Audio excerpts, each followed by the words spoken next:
Oh, one. All right. Oh, wait, my bad. All right, I think we're good again. There we go. All right, I'll kick us off with quarterbacks. And my number one riser at the quarterback position is Kirk Cousins of the Minnesota Vikings. Because this Vikings defense is still not good, they will need to throw the ball more. And Kirk Cousins' next several games are Seattle, Cleveland, Detroit, Carolina, Dallas. Okay? That's 6 games right there.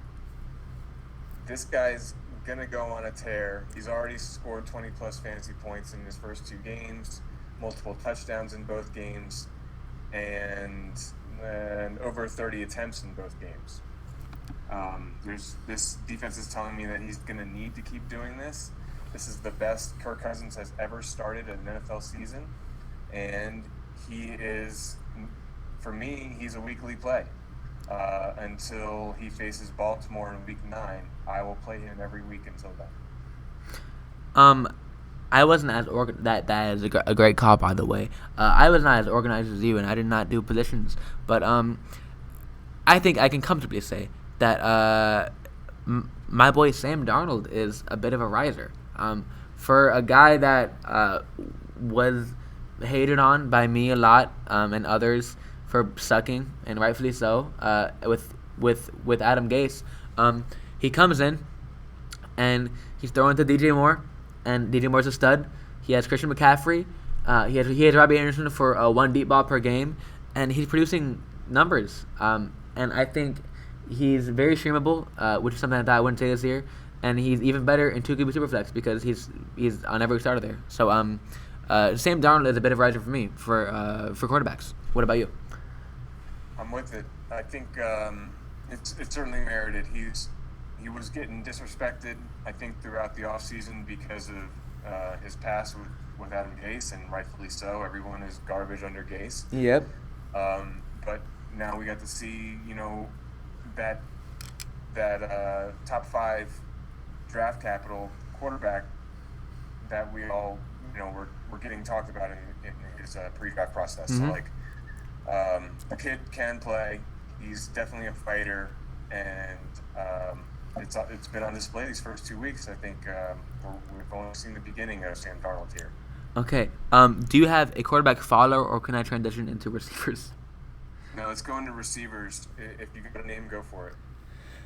In the exact same vein as Sam Darnold, Robbie Anderson is absolutely dead. There is no chance he is startable in any format going forward because DJ Moore is a very, very, very, very, very, very, very good talent, and he's better than Robbie Anderson. And as good as Sam Darnold is, he's not supporting both of these guys. And every single time, every day of the week, DJ Moore is better than Robbie Anderson, and it's gonna be shown in target share, and yards, and touchdowns, and everything. And when you have a guy like CMC, who is the best asset in fantasy ever, who's getting 5-6 targets a game along with a bunch of carries, there's not room for Robbie Anderson. I'm not saying you should drop him, but it wouldn't be a bad idea. At this point, I don't see a week where he's startable going forward at all. He's even more boomer bust than a guy like DJ Chark. I don't like him at all. And speaking of DJ Chark, he would be my faller. Yeah. It's just, I think even in the pre-draft process where he was ranked was hopeful. Yeah. Because he was seen as the one, but Marvin Jones has come in and shown us that he is not going to run away with the target share, and this team is not very good. Urban Meyer has something to be desired as a coach so far. So I have no trust in DJ Chark right now outside of desperation, and he's a faller for me. That is rather unfortunate. Riser on the other side has to be Cooper Kupp. He's the obvious one. He was being drafted behind Robert Woods and is now like pretty much the wide receiver one. Yeah. But outside of the obvious, Rondale Moore and Marquise Brown. Marquise Brown getting a lot of usage in these first 2 games, more than I would have expected, and doing well with them. He looks quick out there, and and Lamar's looking for him in the red zone despite his stature. Um, and that's working out. So Marquise Brown's a riser for me, especially with the as long as Bateman is out, plug Marquise in with safety for me. Yeah, and so in that same vein, I'm gonna get to him later, but with a guy like Mark Andrews getting just 5 targets a game, there's nobody to throw to. So I mean that makes perfect sense. But going back to this entire Carolina team is just very polarizing to me. DJ Amore is a very big riser because to me he is the exact same player we were drafting in the 3rd round last year as wide receiver 11. Like he's gonna be that guy for the better part of this year. He's essentially QB proof and he's proven it. But now he has a decent QB and a more consolidated target share. I mean DJ Moore, elite talent, very good role, decent offense. Could be worse. He's a back in wide receiver 1 until further notice. I love him as a riser. Okay. How about running back? You got a faller? Oh my God. No, I have a couple risers. I'm sorry. Okay. No, actually, I know, you already talked about him. I'll say Alvin Kamara here. So, Okay. like I'm more curious to see than I am like rooting for something. So like, I already mentioned this. And if you're just watching this, we go in depth on all those in the podcast. Go watch it. But like a guy like Alvin Kamara, we saw him be this Trae Young, Luka Doncic, like the singular piece of his offense, like a fucking NBA player with high usage. Like he was the running game, he was the receiving game, and this was with Taysom Hill with a very makeshift offense and with no Michael Thomas. So you figure it's gonna be like that this year, and so his ADP goes from like running back 5 to running back 3 over Derrick Henry, and you're like, okay, like this guy is gonna be this is the target funnel and carry funnel. It's all going to him, but it's not. So that's very, very concerning. And a guy like Alvin Kamara has broken efficiency over and over and over and over and over. But at this point, it remains to be seen if he pays off that RB3 overall ADP. It's pretty doubtful. So for a guy, God, I have hiccups now. For a guy like Kamara that was RB3 overall, he's more of like an RB8 or 9 to me at this point, which is a pretty big fall for a guy in week 2. So It is. He's a major faller based on the way the offense is run these first 2 weeks for sure. yeah. And then the other we touched on earlier, the other faller for me is Zeke. Yep. Pollard's getting the usage. He ended the game with more carries, looked more explosive. Zeke is turning into the 3rd down back because he's good in protection. And when they need a big play, it's like they're going to Pollard. And every time Pollard was on the field, they made an effort to get him the ball. All of this is just spelling disaster for Zeke and his owners. That's tough. Riser, it's got to be Cordero Patterson. I mean, came out of nowhere and like we said earlier again, showing juice more so than the guy who was theoretically in front of him, and is basically on 0 rosters right now. Yeah. So major riser there, but outside the obvious. I like that call on Patterson, but for me, I'm gonna have to go back to my guy Najee Harris. I mean, there isn't a more safe player to buy into in fantasy right now, and I know it sounds cliche because that was his whole thing coming out, or like going in into the process. But I mean, at this point, there's 0 questions. For a guy like Antonio Gibson, it's like, okay, is he getting the 2-minute work? The answer is no. For a guy like Joe Mixon, is it? Hey, is he going to score enough touchdowns? Because this offense kind of sucks. The answer is no. But for Najee, he has a monopoly of the carries. He just had 5 catches in the touchdown through the air.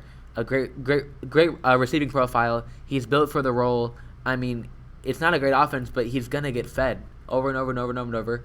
And he goes from like more of RB 12, 13 to like RB 8 for me rest of the season. So he's very safe. I mean, you can't get much safer than Najee Harris right now in fantasy. My other riser would be Chase Edmonds. Oh my God, good one, yeah.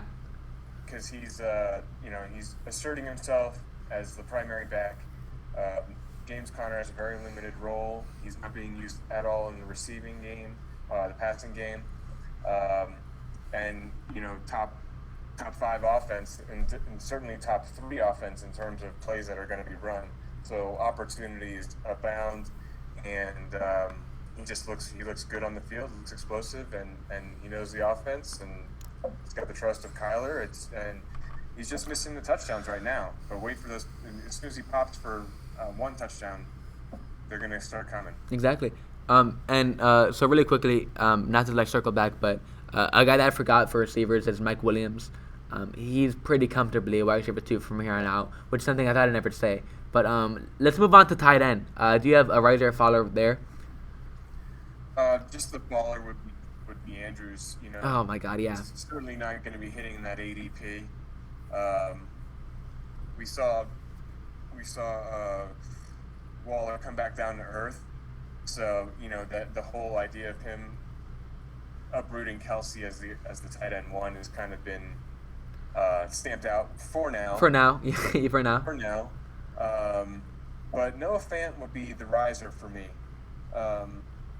We saw the usage tick up with Judy out, and I think that's only going to, continue in that same direction. And he looked good out there. He looked strong, and he's going to find the end zone more like he did this week. So Noah Fant's a riser for me. If Andrews is falling out of that top 5, Fant would be the one who sneaks into the top 5 as number 5 for me. I think that. Yeah. Oh my God. I think that the injury to Judy is going to do wonders for that entire passing attack. I mean, not for the quarterback, but that just opens up. It's perfect for guys like Fant and Patrick. But speaking of Kyle Pitts, you probably knew it was coming, but Kyle Pitts is going to be really, really good. And my follower would have been Andrews. I pretty comfortably rank Andrews below Pitts now. But for a guy like Kyle Pitts, we're looking at a team that's going to throw a lot with a competent quarterback and Matt Ryan that throws for a lot of yards. Calvin Ridley is going to be a stud, but there's nobody else on the team at all. It's not going to. Guys like Mike Davis aren't going to catch 7 balls. Guys like Patterson aren't going to score 2 touchdowns. I mean, it's going to be really in Pitts, and it's going to be Pitts a lot because he's essentially a receiver playing tight end. The top 2 tight ends are not debatable. It's Kelsey and Waller, but past that, you could rank Kittle, Hawk, and Pitts in any order, and I wouldn't be mad. I mean, they're all studs, but for a guy like me that was going, or that I had ranked tight end 5, 6, 7, I was a bit of a hater. He's kind of putting on my ass right now. So I mean, Kyle Pitts is a riser, and there's no questions about it. Yeah, Pitts is just running into that perfect storm that everyone was anticipating. With Julio leaving, and it's perfect. They need bodies to catch the ball, and he is very good at it. Yeah. So there you go. He's just walking right into that perfect storm. Yeah. Any other closing notes? Yeah. I mean, this is just improv as fuck. But do you want to do a rising team or a falling team that you have, like NFL team? Okay. A faller for me would be the Dolphins. I can't express how bad they look. They were just really bad. And I mean, this defense was supposed to be really good, and I had hoped for them to win games. But how are you gonna score 0 points in a football game? That's just hard to do nowadays. And they got 35 hung on them, so it's that team's not very inspiring to me right now. Yeah. The faller for me would be New Orleans after that. Oh yeah, good one. Performance. They just looked like they didn't know where they were going. I don't know. It was just weird to watch. Even more discombobulated than Houston, which is so weird. That's hard to do. Yeah. Yeah, if you had to really try. Riser, the Raiders. Fuck. Damn it. Yeah. You're right. Right? I mean, come on, man. Who saw that coming? Everyone was like, "Oh, attack the Raiders' defense. They're going to be garbage." And if anything, the Raiders' defense is what's winning these games right now. Yeah. They look good out there. Obviously, the offense is getting it done, but it's still, I don't know. That team is one to watch right now. They look really good to me. Yeah. Well, given that you just took my pick, which was, obvious, I don't blame you at all. Why do you think Why do you think Vegas? Um, What, I what is standing out to you it, about it's them? it's just a team like this team has always made like here I am again saying this. It's always made sense in theory to me. Like this this is a quarterback that can spread the ball around. He's smart. He's not gonna make mistakes. And Grun's gonna play this conservative style of ball. I figured if they get like competent play from the defense, it'll work out. And I haven't necessarily been impressed by the Raiders. It's just like this theory has worked out more often than it hasn't. And like this is a team that I feel like has a pretty wide range of outcomes. But like I could see just like stumbling into 11, 12 wins because I mean they're gonna play every game like close, and if they get a couple breaks here and there, they'll be good enough. So they're solid, but talking through with you actually like convinced me. I'll say the Rams are a riser because I mean we've seen them and like you're probably like, oh, but you know, I watch the games and I don't watch Rams games, but like so correct me if I'm wrong, but I mean we've seen this defense be elite. They obviously have the best player in football, Aaron Donald. They have Jalen Ramsey, who's a fucking stud. I mean, this defense is obviously going to get their own, but Matt Stafford looks pretty freaking legit. And if you're gonna get a competent running game with no K makers and guys like Kupp and Woods playing, I mean this team is just really really scary. I mean, you're looking at one of the only teams that can have a top 5 offense and defense potentially. I mean probably them and Baltimore are the only ones, and I mean at that point I don't see how they're not a riser. So Yeah. Thank you for that. The team looks good. hey, I try. Yeah, I mean, you said it. A top 5 offense and a top 5 defense is pretty rare. It brings to mind I want to say it was the 2010 Chargers. Oh yeah. Who had like one of the best teams ever, and Yeah. I think they missed the playoffs because of like 9 special teams. plays Yep. when you break it down. I saw that video. That shit was video. wild. It's a pretty amazing video for anyone who hasn't seen it. Yeah, very cool stuff. Well, I mean, I think we should do that segment though, like Risers of our team, because like that's pretty cool. So For sure, I think I like talking about teams from that kind of perspective because it's easy to get tunnel vision when you're thinking about fantasy, and when you bring in just kind of the real NFL implications, it can bring a fresh perspective to what you might expect a team to do or not do. right, exactly. I mean, that being said, I don't have anything else. Do you have anything else to say? I think we did good. I think we should wrap it up, and I hope everyone enjoyed their week 2 and is looking forward to week 3 as much as I am. Yes, sir.